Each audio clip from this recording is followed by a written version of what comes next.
చూస్తానికి వికారంగా ఉంది అని ఒకటే కాదు. కొంతమంది మోకాళ్ళ నొప్పులు జనరల్లీ ఎంగేజ్ నుంచి స్టార్ట్ అవుతాయి. దానికి రీజన్ ఏమై ఉంటుంది అంటారు? ఆ మనిషే కాదు లేకపోతే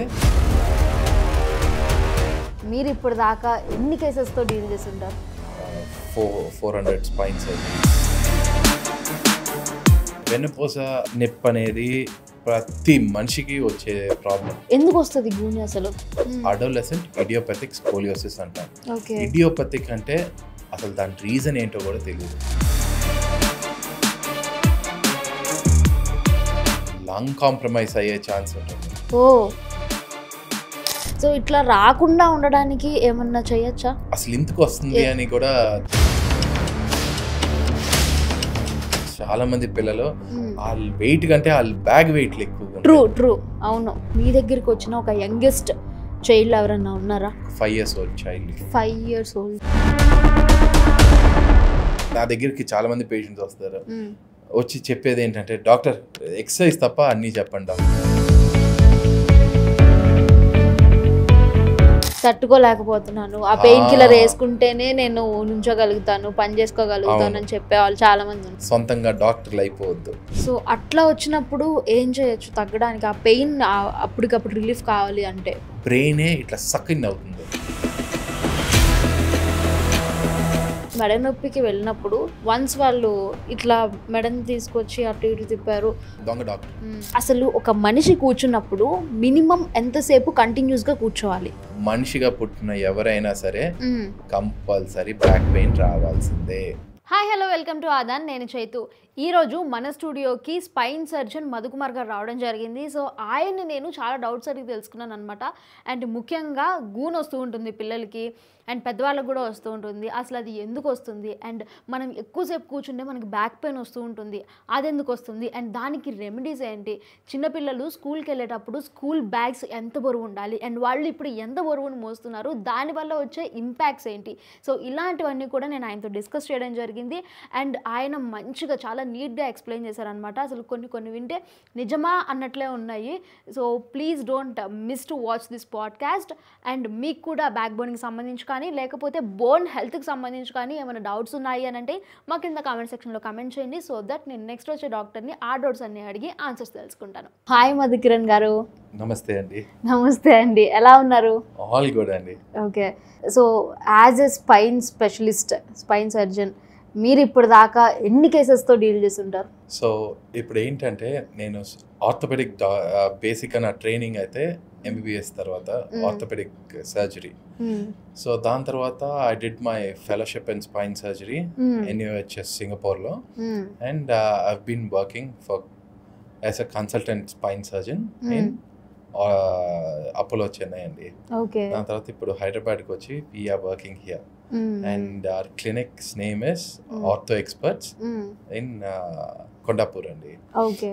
So total ga my experience is around 15 plus odd years.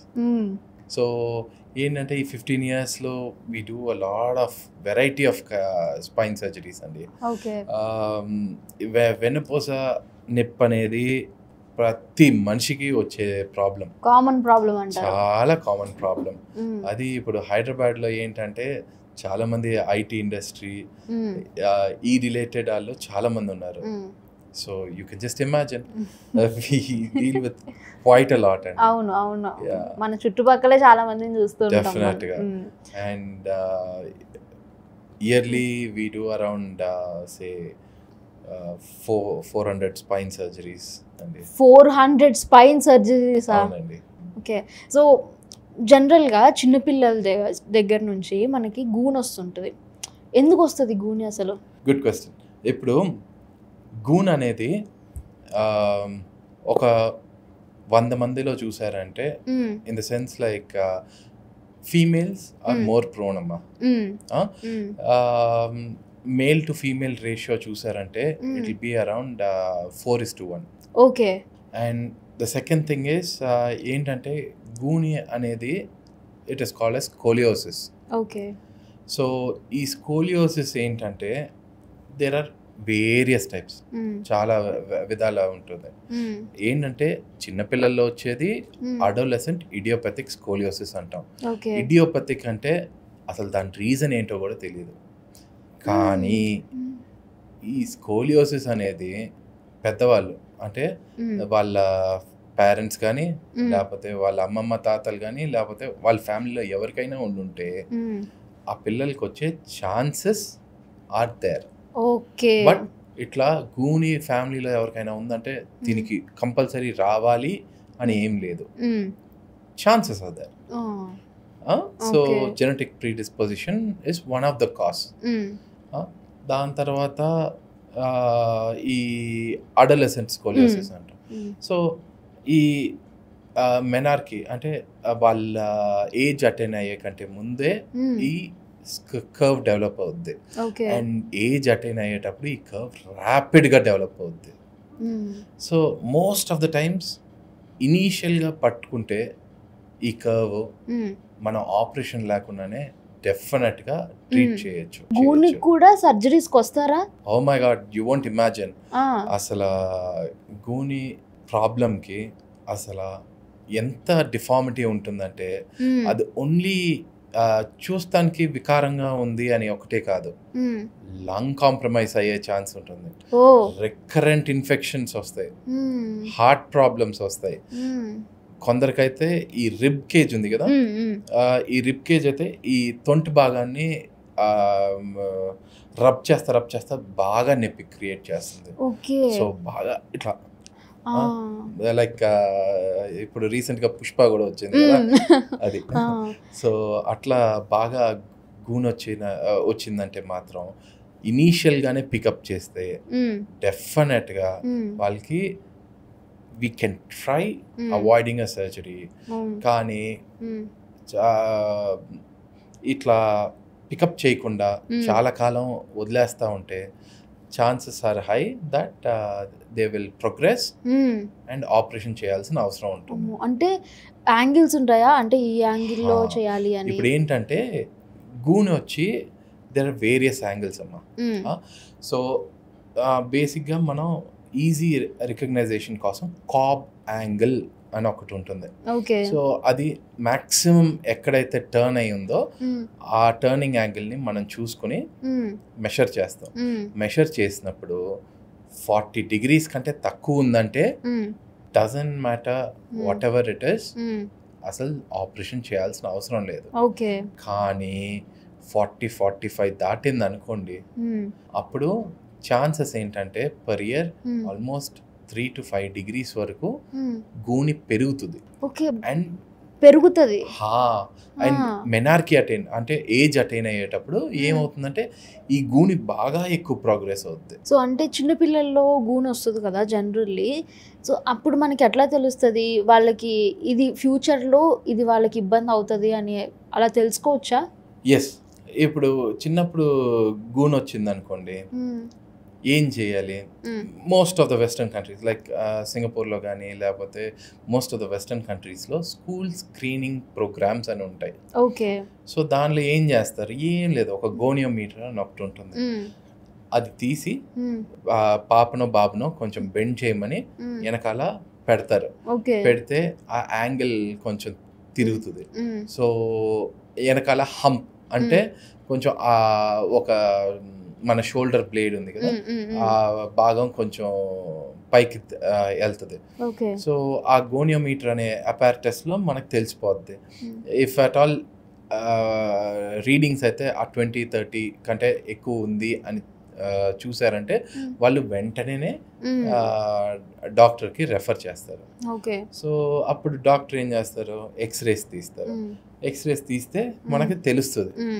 ఆ కర్వ్ని మనం మెషర్ చేస్తాం, కాబ్స్ యాంగిల్ అని చెప్పాను కదమ్మా. ఆ కాబ్స్ యాంగిల్ మెషర్ చేసి అప్రాప్రియేట్గా ట్రీట్మెంట్ స్టార్ట్ చేయాలి. సో ఆ 5, 10, 15, 20 degrees ఉండేటప్పుడు we have to start of with exercises కానీ లేకపోతే ఈ స్విమ్మింగ్ కానీ. Swimming is the best exercises for all these adolescent girls. And దీని తర్వాత ఆ 30 to 40 degreesలో మాత్రం చాలా బ్రేసింగ్ అయితే ఒక రోజులో ఆల్మోస్ట్ 18 hours దాకా మనం వేసుకోమని చెప్తాం. బట్ అది వేసుకోవడం వల్ల అక్కడితో దాన్ని మనం స్టాప్ చేయగలుగుతాం, స్టాప్ చేసే ఛాన్సెస్ ఉంటాయి. సో కంప్లీట్ గా కూడా అంతేగాని వి కాంట్ సే ఈ బ్రేస్ వేసుకుంటే మళ్ళీ పెరగదని కాదు, కానీ స్టాప్ చేసే ఛాన్సెస్ చాలా ఎక్కువ. ఓకే, సో ఇట్లా రాకుండా ఉండడానికి ఏమన్నా చేయొచ్చా? అదే నేను చెప్పాను కదమ్మా, అది అసలు ఎందుకు వస్తుంది అని కూడా దేర్ ఆర్ జస్ట్ థియరీస్. ఇప్పుడు ఒక చిన్న పాప ఆర్ బాబు వాళ్ళు ఎంత వెయిట్ ని మోయొచ్చు అప్రాక్సిమేట్ గా? 5% ఆఫ్ ద వెయిట్. 5%, 5 to 10 అంతే, 5 to 7% ఆఫ్ ద వెయిట్ అమ్మా. అట్లా మోస్తే ఏమి ఇష్యూస్ ఉండవు. అండ్ ఇంకోటి ఏంటంటే ఈ కాలంలో చిన్న పిల్లలకు కూడా స్టైల్ ఎక్కువైంది. సో ద థింగ్ ఈస్ ఆ బ్యాగ్ అనేది బాగా పైకి దాకా వేసుకోవాలి, అట్లాంటిది కింద సాగదీసి ఇక్కడ కింద ఎక్కడో వేసుకుంటారు. సో పైన ఉండేటప్పుడు ఏంటంటే ఆ bag wait will reduce and equal distribution ఉంటుంది. ఇప్పుడు చాలా మంది ఆల్మోస్ట్ అందరూ పిల్లలందరూ ఒక సైడే వేసుకుంటారు, బ్యాగ్ కింద వరకు ఏలాడుతూ ఉంటుంది, వాళ్ళు దాంతో పాటు ఏలాడుతూ ఉంటారు. So you can imagine, I mean ఇవన్నీ చేతులారా చేసుకునే. It's all about how the parents tell the kids. And ఇవన్నీ చాలా సింపుల్ లైఫ్ స్టైల్ మోడిఫికేషన్స్. ఈ చాలా మందికి తెలియదు అసలు బ్యాగ్స్ అట్లా పైకే వేసుకోవాలి. కరెక్ట్. ఆ నాలెడ్జ్ కూడా ఉండాలి కదా. అంటే if somebody had told them ఇదిగో ఇట్లా చేస్తే ఇట్లా అంటే nobody is going to risk with their kids కదా. ఇప్పుడు దాకా మీరు చాలా మందిని పేషెంట్స్ ని ట్రీట్ చేసి ఉంటారు. సో మీ దగ్గరికి వచ్చిన ఒక యంగెస్ట్ చైల్డ్ ఎవరన్నా ఉన్నారా? యా, ఇప్పుడు ఏంటంటే స్పైన్లో అయితే చాలా ప్రాబ్లమ్స్ ఉంటాయి. దానిలో యంగ్ ఏజ్లో అంటే పుట్టిన వెంటనే వెనకాల స్పైనల్ కార్డ్ ప్రాబ్లమ్స్ ఉండొచ్చు పుట్టుకతోనే.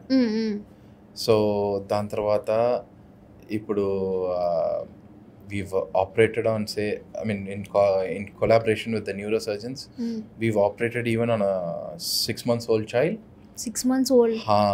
సో స్పైనా బైఫిడా అని ఉంటుంది. దాంతో ఏమవుతుందంటే పైనుండే స్పైనల్, ఇప్పుడు మనకి ఏంటంటే బ్రెయిన్ అయితే ఒక పవర్ స్టేషన్ లాగా చేసుకోవచ్చు, అండ్ స్పైనల్ కార్డ్ వచ్చి సబ్ స్టేషన్ లాగా. దాని తర్వాత నరాలు అయితే it is the wires that are coming to our house. ఇప్పుడు ఈ స్పైనల్ కార్డ్ నుంచి వెనకాల మన స్పైన్ సరిగ్గా డెవలప్ అవ్వలేదంటే ఏమవుతుందంటే ఇట్లా జారిపోద్ది. దాంతో మన బ్రెయిన్లో ఉండే సిఎస్ఎఫ్ అంటే సెరిబ్రోస్పైనల్ ఫ్లూయిడ్ ఒక ఎట్లా చెప్పేది ఒక షాక్ అబ్జార్బర్ లిక్విడ్ అనమాట. ఆ లిక్విడ్ అంతా మొత్తం కిందకి డ్రైన్ అయిపోయి వెనకాల అట్లా జస్ట్ ఏనల్ క్లెఫ్ట్ పైన ఇట్లా బంతిలాగా ఫామ్ అవుద్ది. సో అది మనం క్లోజర్ చేయకపోతే ఇన్ఫెక్షన్ అయ్యే ఛాన్సెస్ ఉంటాయి. ప్లస్ రెండోది వెరీ వెరీ ఇంపార్టెంట్ కాంప్లికేషన్ ఏంటంటే బ్రెయినే ఇట్లా సకిన్ అవుతుంది, వాక్యూమ్ లాగా సకిన్ అయ్యి కిందకి జారచ్చు. That can cause death. So we close the shunt అనమాట, షంట్ సర్జరీస్ చేస్తాం. సో ఫ్రమ్ 6 months నుంచి వీ హ్యావ్ ఆపరేటెడ్. బట్ గూన్ వచ్చి చిన్న పిల్లల్లోనే సివియర్ గూని నేను చూసింది అయితే ఒక 5 years old చైల్డ్కి. 5 years old. అప్పుడేంటి ఇంకా వాళ్ళ ఏజ్ అటైన్ అవ్వరు, ఇంకా గ్రోత్ ఉంటుంది. సో అట్లాంటప్పుడు మనం ఏం చేస్తామంటే గ్రోయింగ్ రాడ్స్ అని పెడతాం. They are called magic rods అనే బ్రాండ్. సో ఆ గ్రోత్ రాడ్స్ పెడితే ఏమవుతుందంటే ఆ పిల్లాడు పెరిగే కొద్దీ మనం పెంచుతా వస్తూ ఉంటాం. సో ఎప్పుడైతే తన గ్రోత్ ఇంకా ఆగిపోతుంది అంటే around 12 years, 10 to 12 years of age, అప్పుడు డిటర్మైన్ చేస్తాము. అప్పుడు ఫైనల్ సర్జరీ చేస్తాం. సో కూనికైతే 5 years old నుంచి I mean I have done for 5 years old. So ఇప్పుడు వర్క్ కల్చర్ అయితే అంతా కూర్చొని చేసే పని. కరెక్ట్. సో అలా ఉన్నప్పుడు అసలు ఒక మనిషి కూర్చున్నప్పుడు మినిమం ఎంతసేపు కంటిన్యూస్గా కూర్చోవాలి? Good question. ఇప్పుడు ఏంటంటే most of our people in Hyderabad software కానీ లేకపోతే కూర్చునే పనులే ఎక్కువ చేస్తున్నారు. ఆర్ డ్రైవింగ్, మన హైదరాబాద్ ట్రాఫిక్ లో డ్రైవ్ చేసేసరికి ఈ ఎండ్ ఆఫ్ ద సిటీ నుంచి ఆ ఎండ్కి వెళ్ళేసరికి అట్లీస్ట్ 2-3 hours అవ్వదు. So back pains are common. ఏంటంటే ఎవ్రీ హాఫ్ అన్ అవర్ నా పేషెంట్స్కి నేను చెప్పేది ఏంటంటే every half an hour to 45 minutes ఒకసారి జస్ట్ లెగిసి ఒక 2 minutes నడిచి either drink water or just say hi to your friends, మళ్ళీ వచ్చి కూర్చోండి అంట. సో దీనివల్ల ఏంటంటే అంతసేపు కూర్చునేసరికి ఆ ప్రెషర్, ఒకటి ఎవరు ఎక్కువసేపు ఒకే విధానం కూర్చోలేరు, స్ట్రైట్ గా కూర్చోలేరు క్వీన్ లాగా. సో అందరు జారిపోతుంటారు. సో దానివల్ల ఏంటి అబ్నార్మల్ గా లోడింగ్ అవుతుంది మన స్పైన్. దానివల్ల డెఫినెట్ గా బ్యాక్ పెయిన్స్ వస్తాయి. ఇప్పుడు ఇంకోటి ఏంటంటే నేను కూర్చునే దాని వల్లే నాకు బ్యాక్ పెయిన్ వస్తుందా? కాదు. మనిషిగా పుట్టిన ఎవరైనా సరే కంపల్సరీ బ్యాక్ పెయిన్ రావాల్సిందే. Only 2 reasons, only 2 reasons back pain రాకుండా ఉండొచ్చు. ఏంటంటే ఆ మనిషే కాదు, లేకపోతే ఆ మనిషి ప్రాణం లేదు. These are the only 2 reasons why ఒక మనిషికి వెన్ను నొప్పి రాలేదు అని. ఏంటంటే మనమైతే బైపీడల్ అంటే 2 కాళ్ళతో నడుస్తాం.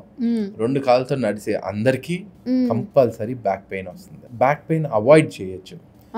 అది ఎట్లా అంటే నేను చెప్పాను కదా, ఇట్లా నడిచి వెళ్తాం కానీ, లేకపోతే చిన్నపిల్లల్లో బ్యాగ్స్ కొంచెం తక్కువ మోస్తాం కానీ.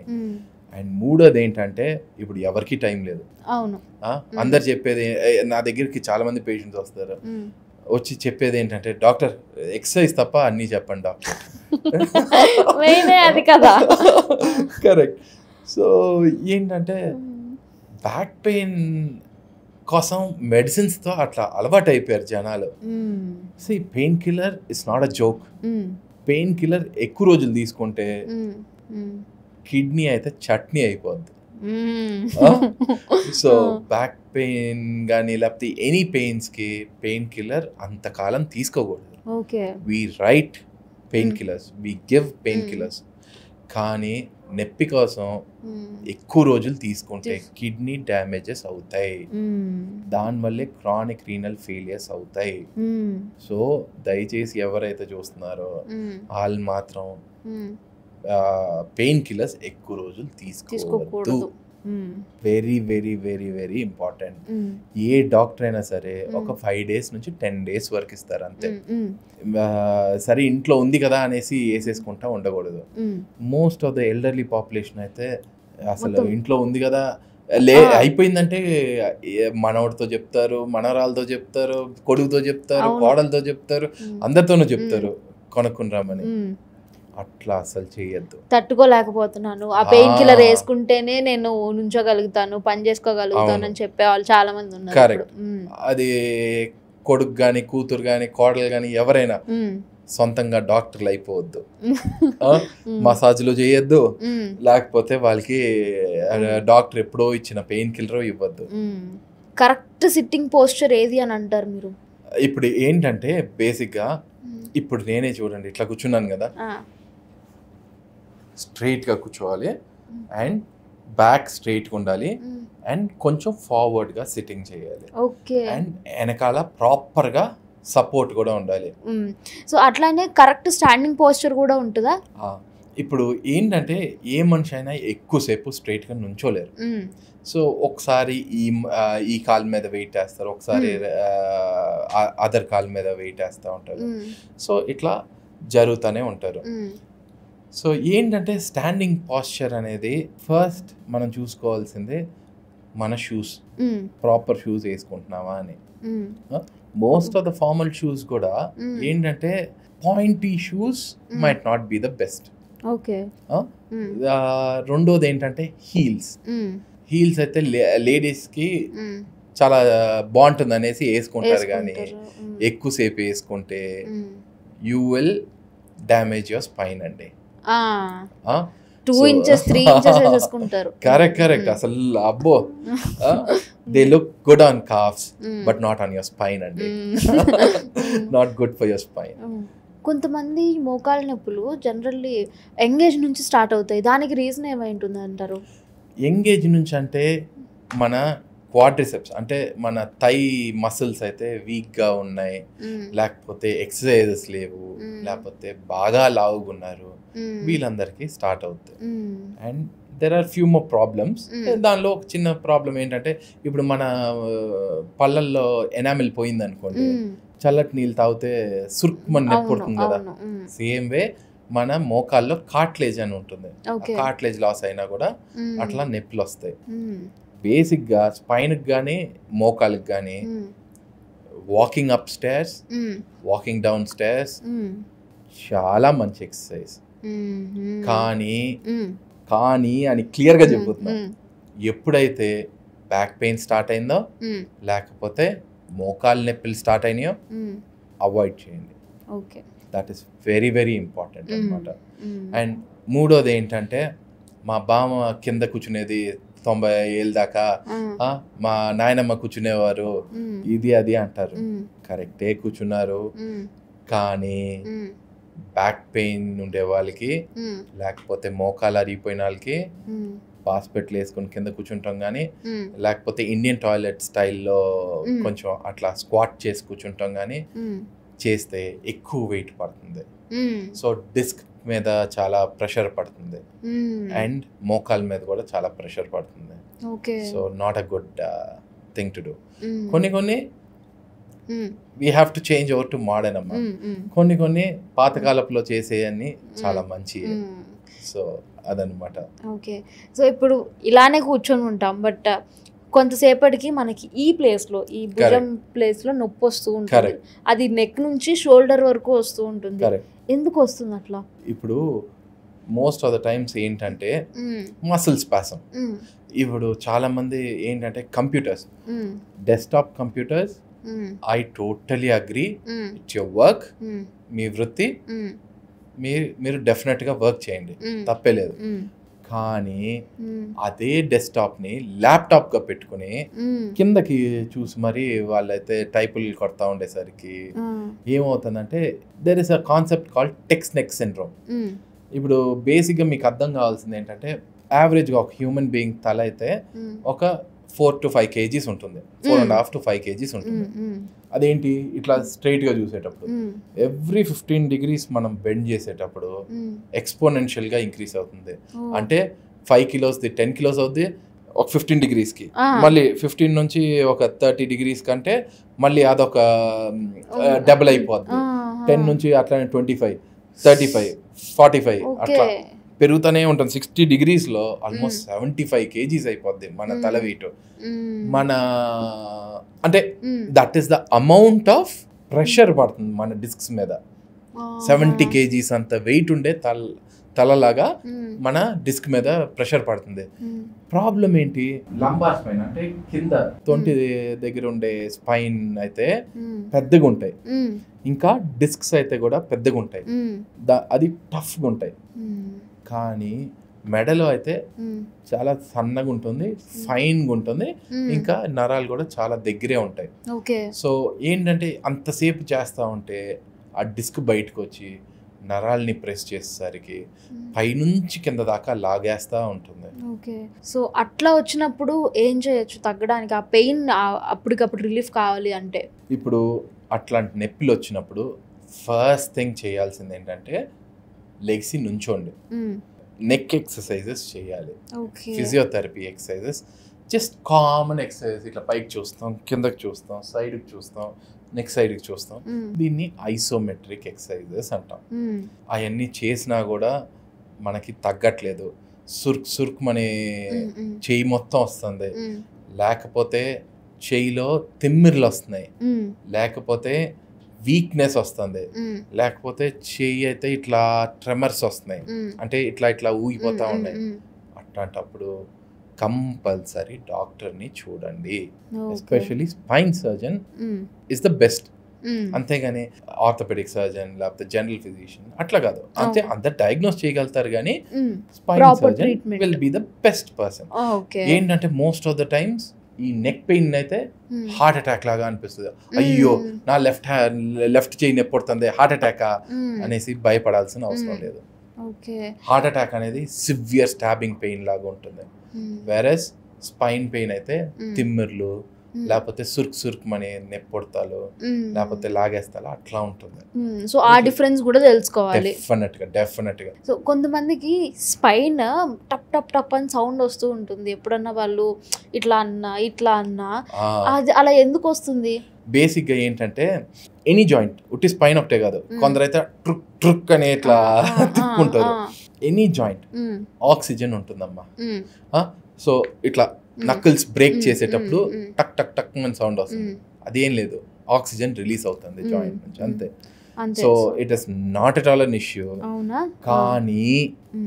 కానీ అరుగుదల ఉండేటప్పుడు మాత్రం అసలు అట్లాంటి పనులే చేయకూడదు, ఇంకా ఎక్కువ అరుగుతుంది. అండ్ చాలా మందికి ఇట్లా పట్టుకుని ట్రుక్ అని ఇట్లా తిప్పుకుంటారు. That is the worst thing to be done.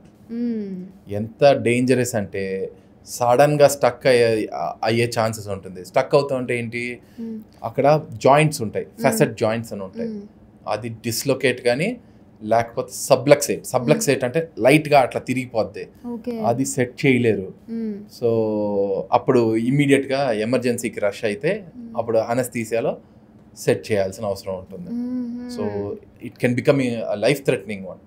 ఏంటంటే చాలా మంది ఇప్పుడు యూట్యూబ్ వీడియోస్లో నేను చూసా, యూట్యూబ్ కానీ లేకపోతే ఈ ఇన్స్టాగ్రామ్ రీల్స్లో కానీ వీటిలో అయితే ఈ I think somewhere in the eastern part ఈ అక్కడైతే ఈ కైరోప్రాక్టిస్ అంటారు.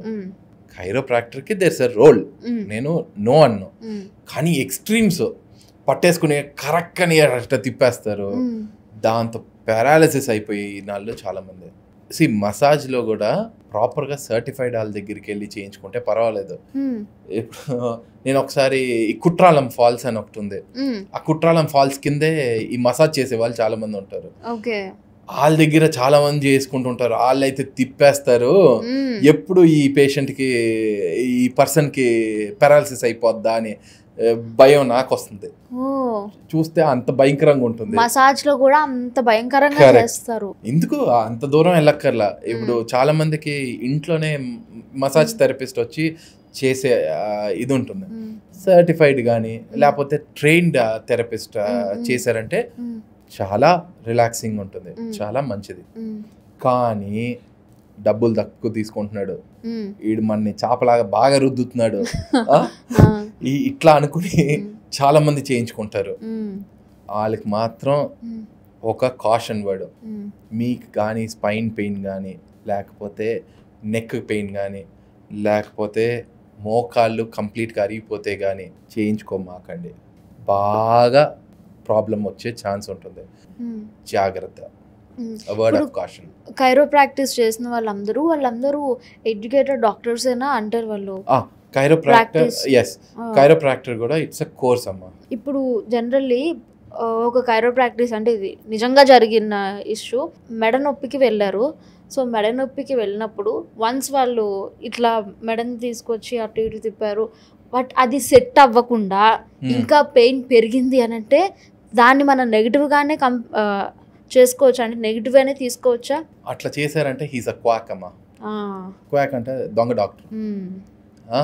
ఫస్ట్ థింగ్ అతని దగ్గర వెళ్లకుండా ఉండాల్సిందే. అంతెందుకు, ఇప్పుడు మేము హెయిర్ కటింగ్ బార్బర్ షాప్లు ఉన్నాయి, చాలా లోకల్ బార్బర్ షాప్స్ లో బాగా ఇట్లా అంటాడు, నాకు బాగా నిద్ర వస్తుంది, చాలా హ్యాపీగా ఉంటుంది.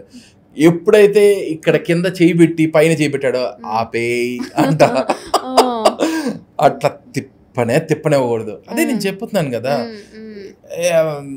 ఇప్పుడు మన ఊర్లో ఏంటంటే చాలా మంది క్వాక్స్ ఫామ్ అయ్యారు, దానికి మెడికల్ కౌన్సిలర్లు they are taking steps, but still they come up like mushrooms అమ్మ, పుట్టగొడుగులాగా అక్కడక్కడ మోల్చుకుంటానే ఉంటారు. అది జనాలు వాళ్ళకి they have to be aware. So కొంతమందికి నిద్ర లేవగానే నడుము నొప్పి వచ్చేస్తూ ఉంటుంది, ఎందుకు అలా వస్తుంది? అదే ఏంటంటే ఫైబ్రోమయాల్జియా అన్నాను కదా. ఇప్పుడు ఫైబ్రోమయాల్జియా అనేది it's a big topic. So అదేంటంటే స్ట్రెస్ వల్ల వస్తుంది, స్ట్రెయిన్ వల్ల వస్తుంది, థైరాయిడ్ ఇష్యూస్ వల్ల వస్తుంది, యూరిక్ యాసిడ్ ప్రాబ్లం వల్ల, అంతెందుకు నిద్ర సరిగ్గా పోతే కూడా అట్లాంటి ప్రాబ్లమ్స్ వస్తాయి. నిద్రకి బ్యాక్ పెయిన్ కి కరెక్ట్ రిలేషన్ ఉంది. సో ఈ కండిషన్స్ ఏంటి, నిద్ర చాలామంది, ఎంతమంది ఇప్పటి నుంచి 9ంటికి పడుకుంటున్నారు, 9ంటికి ప్రైమ్ సీరియల్ వస్తున్నాయి, ఒక్కళ్ళు కూడా పడుకోరు. అంతెందుకు ఈ ఫైబ్రోమయాల్జియా అయితే స్పైసీ ఫుడ్ అంటే జిఆర్డి గ్యాస్ట్రోఈసోఫేజియల్ రిఫ్లెక్స్ అని ఉంటుంది, అంటే గ్యాస్ ఉండే వాళ్ళకి కూడా ఇట్లా బ్యాక్ పెయిన్స్ వస్తాయి. సో వీళ్ళందరికి కూడా వచ్చే ఛాన్సెస్ ఉంటాయి. అండ్ ఇంకోటి ఏంటంటే టూత్ ఇన్ఫెక్షన్స్ ఉండే వాళ్ళకి కూడా బ్యాక్ పెయిన్స్ వస్తాయి. దానికి దీనికి ఏంటి రిలేషన్? కరెక్ట్, చాలా మంది పేషెంట్స్ ఇదే అంటారు నన్ను క్లినిక్ లో వచ్చినప్పుడు, బ్యాక్ పెయిన్ కోసం వస్తే ఏది మీ పళ్ళు చూపియనమ్మా అంటే, ఏందబ్బా నాకైతే వెనకాల నడువు నొప్పి ఉంటే ఈయన నోరులో చూస్తాడు ఏంటి అని. Infection, source of infection. ఆ సోర్స్ ఆఫ్ ఇన్ఫెక్షన్ ఏంటంటే బ్లడ్ స్ట్రీమ్ లో వెళ్ళి ఆ జాయింట్స్ ని నొప్పి పుట్టించగలుగుతాయి. So most of the times involve అయ్యేదైతే ఆ స్పైన్ హిప్ జాయిన్ అయ్యే జాయింట్, దాన్ని ఎస్ఐ జాయింట్, సేక్రోయిలియాక్ జాయింట్ అంటాం. ఆ జాయింట్ దగ్గర నొప్పిలు వచ్చే ఛాన్సెస్ ఉంటాయి. ఓకే. సో ఇప్పుడు స్లీపింగ్ పోస్చర్, కొంతమంది ఏం చెప్తారంటే పిల్లోని 2 కాళ్ళ మధ్యలో పెట్టుకొని పడుకోండి, మీకు బ్యాక్ పెయిన్ తగ్గుతుంది అంటారు, నిజమా? It is the ideal position. Ideal position of sleeping ఏంటంటే సైడ్ లో తిరగండి, కొంచెం హిప్ మడవండి, కొంచెం నీ మడవండి, మిడిల్లో పిల్లో పెట్టుకోండి. ఎంతమంది ఒకే పొజిషన్ లో పడుకోగలుగుతారు? నేను పడుకోలేను, నిద్రపోయేంత వరకు. అది బేసిక్ గా ఏంటంటే your mattress should be firm. ఏంటంటే హోటల్లో ఇప్పుడు పెద్ద పెద్ద హోటల్స్కి వెళ్ళారనుకోండి, బాగా మెత్తగా బాగా కంఫర్ట్గా ఉన్నట్టు ఉంటాయి. అది for a period it will be nice, but firm mattresses are the best for daily life అమ్మ. అంటే మరీ గట్టిగానే ఉండకూడదు, మరీ మెత్తగానే ఉండకూడదు. చాలా మంది అంటారు కింద నేల మీద పడుకుంటే మంచిది అంటారు కదా డాక్టర్, నేల మీద పడుకోవచ్చు కదా. నేల మీద పడుకుంటే మీకు మోకాల నుంచి బ్యాక్ పెయిన్ దాకా అన్నీ వస్తాయి. ఎస్, బట్ చాలా మంది బ్యాక్ పెయిన్ ఉంది అని అంటే కింద పడుకోమనే సజెస్ట్ చేస్తారు చాలా మంది, నేను విన్నవి. అదే I'm trying to change the narrative అమ్మా. Firm mattresses are very good. ఏంటంటే ఎవరు స్ట్రైట్ గా పడుకోరు, ఎవరు సైడ్ లోనే పడుకోరు, బోర్లా కూడా పడుకుంటారు. You can't stop. రాత్రి ఎట్లా మనకు కంఫర్ట్ ఉందో అట్లా మనం తిరుగుతానే పడుకుంటాం. అవును, అంతే కదా. అవును. ఇప్పుడు అప్ సైడ్ డౌన్ పడుకునేటప్పుడు నేల మీద పడుకుంటే మీ మోకాల్లో సడన్ గా పట్టేస్తాయి, మీకైతే బ్యాక్ పెయిన్ సడన్ గా వస్తాయి. అండ్ అక్కడ ఇప్పుడు ఆపరేషన్ చేసేటప్పుడు కూడా మేము ప్యాడింగ్ చేస్తాం. అంటే ప్యాడింగ్ అంటే ఇప్పుడు స్పైన్ సర్జరీస్, సపోజ్ గూని సర్జరీస్ అనుకోండి, 6 hours, లేకపోతే షంట్ క్లోజర్స్, చాలా పెద్ద పెద్ద సర్జరీస్ ఉంటాయి, 6 to 12 hours అట్లాంటి సర్జరీస్, హార్ట్ ఆపరేషన్స్ సర్జరీస్, అట్లన్నిటిలప్పుడు ఆల్రెడీ మనం సిలికాన్, మన ఆపరేషన్ థియేటర్లో ఉండే బెడ్స్ అయితే మ్యాక్సిమం సిలికాన్ టైప్లో ఉంటాయి, చాలా కంఫర్టబుల్గా ఉంటాయి, అంతా బాగానే ఉంటుంది. కానీ అయినా ఆ ప్రెషర్ పాయింట్స్ అని ఉంటాయి, అది మనం ప్యాడింగ్ చేయాలి. ప్యాడింగ్ చేయకపోతే ఆ నరాలు అయితే అక్కడికక్కడ ప్రెస్ అయ్యి ఫుడ్ డ్రాప్స్ వస్తాయి. అంటే ఇప్పుడు ఒక పరుపుని మనం ఇట్లా వద్దామనుకోండి, అది ఎంతవరకు డౌన్ వెళ్ళొచ్చు? అట్లా చెప్తాం, కొంచెం కష్టం. కానీ ఎట్లా చెప్తానంటే ఇట్లా నొక్కితే it should bounce back. Okay, అంతేగాని కిందకి వెళ్ళింది అట్లానే మెమరీ లాగా అక్కడే ఉండిపోతుంది. Latex mattresses are very good. Natural latex mattresses are very good. అవునా? యాక్చువల్లీ చెప్పాలంటే ఐ యూస్ లేటెక్స్ మ్యాట్రెస్, అది చాలా బాగుంది. ఓకే. సో స్పైనల్ కార్డ్ మంచిగా ఉండడానికి, లైక్ అంటే బోన్ హెల్త్కి కాల్షియం ఫుడ్స్ తీసుకోవాలి మన డైలీ లైఫ్లో అంటే ఏం ఫుడ్ సజెస్ట్ చేస్తారు మీరు? ఈ విషయంలో మాత్రం మన పెద్దల మాట వినాలి. పాలు తాగండి. దాని తర్వాత రాగి జావ ఎంత మంచిదో, ఈ పన్నీర్ నుంచి లేకపోతే పెరుగు ఇవన్నీ చాలా మంచి. It's a very good source of calcium and it's a very healthy thing to eat అమ్మా. సో ఆడవాళ్ళకి ఏదన్నా ఒక అంటే మీరు బీయింగ్ అన్ ఉమెన్ మీరు ఈ ప్రికాషన్ని లేకపోతే ఈ జాగ్రత్తలు తీసుకోవాలి అని ఏమన్నా ఉంటాయా? అవును, ఇప్పుడు women after the age of 45 menopause attain అవుతారు. లేకపోతే విమెన్ ఎవరికైతే ఈ హిస్టెక్టమీ అంటే ఈ గర్భసంచి తీస్తారో వాళ్ళు బోన్స్ అయితే వీక్ అవుతాం మొదలెడతాయి. సో వాళ్ళని చెప్పేది ఏంటంటే ఓన్లీ డైట్ సప్లిమెంట్ సరిపోదు. ఇట్లా రాగి జావా నేను డైలీ తాగుతాను డాక్టర్ అన్నా కూడా సరిపోదు. వాళ్ళైతే కాల్షియం సప్లిమెంటేషన్ తీసుకుంటాం మంచిది. ఫస్ట్ డాక్టర్ని కన్సల్ట్ చేసినప్పుడు ఆ బోన్లో ఉండే కాల్షియం, వైటమిన్ డి ఇవన్నీ టెస్ట్ చేస్తాం. టెస్ట్ చేసి వెనిటస్లో కాల్షియం సప్లిమెంటేషన్, మల్టీవైటమిన్స్ కానీ, దాని తర్వాత ఈ విటమిన్ డి తక్కువ. ఇప్పుడు మనందరం ఏసీల్లో అలవాటు అయిపోయాం, లేకపోతే బస్లోనే వెళ్తున్నామే అనుకోండి, అయినా కూడా ఎండలో మనం డైరెక్ట్ సన్లైట్లో అసలు నుంచోలేము. ఇప్పుడు మంచి చిన్నప్పటికిను ఇప్పటికి చాలా తేడాలు వచ్చినాయి. డైటరీ సప్లిమెంటేషన్తో పాటు మనం టాబ్లెట్స్గా విటమిన్ డి సప్లిమెంట్ చేస్తాం. సో ఇవన్నీ ఉండకపోతే పెయిన్స్ అయితే చాలా కామన్ అట. So they have to take these supplements. Supplements are good. ఏంటంటే మల్టీవైటమిన్ ఈ వయసులోనేనా అట్లంతా ఏం కాదు. ఏంటంటే మల్టీవైటమిన్ విల్ ఎక్కడైనా విటమిన్ డి డెఫిషియన్సీ కానీ, B6 B12. ఇప్పుడు వెజిటేరియన్స్ ఉన్నారు, వెజిటేరియన్స్ చాలా మందికి B6 B12 డెఫిషియన్సీ ఉంటుంది. ఇప్పుడు నాన్ వెజ్ తింటున్నారు అనేసి వాళ్ళకి ఉండదు అని ఏం కాదు, వాళ్ళకి ఉండే ఛాన్సెస్ ఉంటాయి. So multivitamins are also good for them. Okay. So ఏమన్నా ఎక్సర్సైజెస్ ఉంటాయా స్పైన్కి? వెరీ ఇంపార్టెంట్ ఏంటంటే లైక్ నేను ముందే చెప్పినట్టు ఐసోమెట్రిక్ ఎక్సర్సైజెస్. నేను పొద్దు నుంచి సాయంత్రం దాకా నేను ఎనివే నుంచుని మా ఫ్యామిలీ కోసం కుక్ చేస్తున్నా, లేకపోతే రుబ్బుతున్నా, అయ్యే ఎక్సర్సైజెస్ అని చాలా మంది అంటారు. నో, ఎక్సర్సైజెస్ అనేది ఎక్సర్సైజెస్, స్ట్రెస్ అనేది stress. So don't confuse your self. పాతకాలంలో అమ్మమ్మలు వాళ్ళు అయ్యే చేసేవాళ్ళు, ఆ రుబ్బే వాళ్ళు, పొద్దు నుంచి ఇంట్లో వాళ్ళు వండి పెట్టేవాళ్ళు. But they are very strong. ఇప్పటికి అమ్మమ్మలు ఆ రుబ్బుతారు. కరెక్ట్. బట్ మనం వచ్చి రుబ్బమంటే జస్ట్ ఇట్లా అనగా అమ్మ చేయి నొప్పి వచ్చేస్తుంది అని అంటాం. బట్ అదే టైం మనం తీసుకెళ్ళి జిమ్లో పెడుతున్నాం. కరెక్ట్. సో జిమ్ బెటరా ఇంట్లో పని అంటే మొత్తం చెయ్యకపోయినా అట్లీస్ట్ చిన్న చిన్నవి చేసుకోవడం బెటరా? ఇప్పుడు ఏంటంటే అమ్మమ్మ కాలంలో గ్రైండర్లు అందరి దగ్గర ఉండేవి కాదు, అమ్మమ్మ కాలంలో వాక్యూమ్ క్లీనర్లు అందరి దగ్గర ఉండేవి కాదు. ఇప్పుడు కంఫర్ట్స్ ఉన్నాయి, ఎంజాయ్ ద కంఫర్ట్స్, తప్పేం లేదు.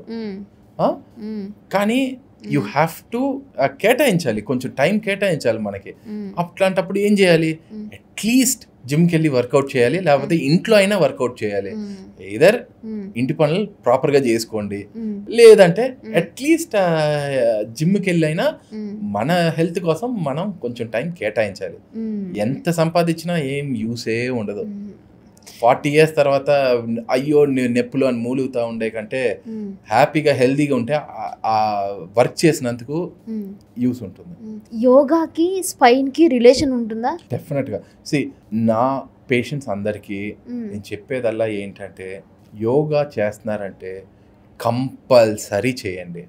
It is a very good form of exercise. ఈ సూర్య నమస్కారాలు ఇవన్నీ చాలా చాలా మంచి, ఇవన్నీ స్ట్రెచెస్ ఎక్సర్సైజెస్. అది that is the best form of exercise that India has discovered, and that is the best for any person. Breathing నుంచి అన్ని చాలా మంచిది. నేను అది మాత్రం కంపల్సరీ ఎంకరేజ్ చేస్తా. అసలు ఎవరైతే యోగా ప్రాక్టీస్ ఉందో, లేకపోతే ఎవరైతే యోగా చేయొచ్చా అని అడుగుతారో కంపల్సరీ చేయండి.